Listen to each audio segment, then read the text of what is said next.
President-elect Joe Biden turning up the pressure on President Trump and his administration for failing to move ahead with a peaceful transition of power. Speaking at a news conference in Wilmington, Delaware yesterday, Biden warned that more Americans will die from coronavirus if his team continues to face delays in working with current government agencies. What do you see as the biggest threat to your transition right now, given President Trump's unprecedented attempt to obstruct and delay a smooth transfer of power? More people may die if we don't coordinate. If we have to wait until January 20th to start that planning, it puts us behind over a month and a half. And so it's important that it be done, that there be coordination now. I am hopeful that the president will be mildly more enlightened before we get to January 20th. We're moving along knowing what the outcome will be.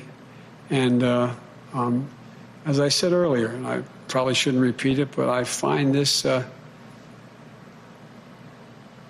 more embarrassing for the country than debilitating for my ability to get started.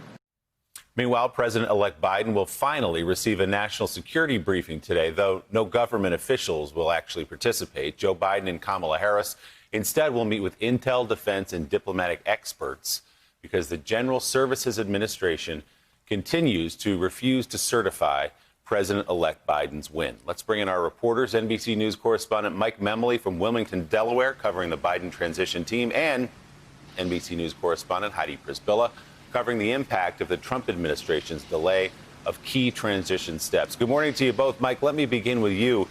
President-elect Biden and his team seem to be taking the posture that everything's okay. This isn't great, but they're moving forward. The country ought to move forward with the expectation that he will be president on January 20th. But what is their sense of internal alarm about the fact that they're not getting internal briefings, that they're not having a speedy transition in a time when this coronavirus pandemic is spiking again?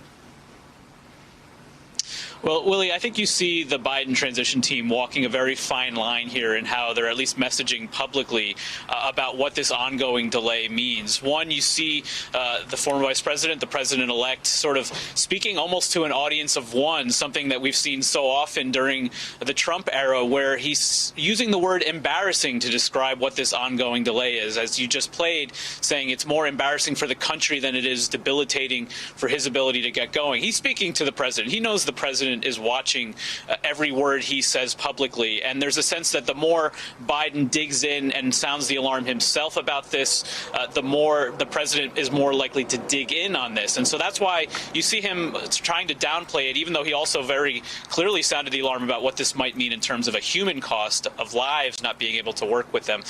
Thanks for checking out MSNBC on YouTube, and make sure you subscribe to stay up to date on the day's biggest stories. And you can click on any of the videos around us to watch more from Morning Joe and MSNBC. Thanks so much for watching.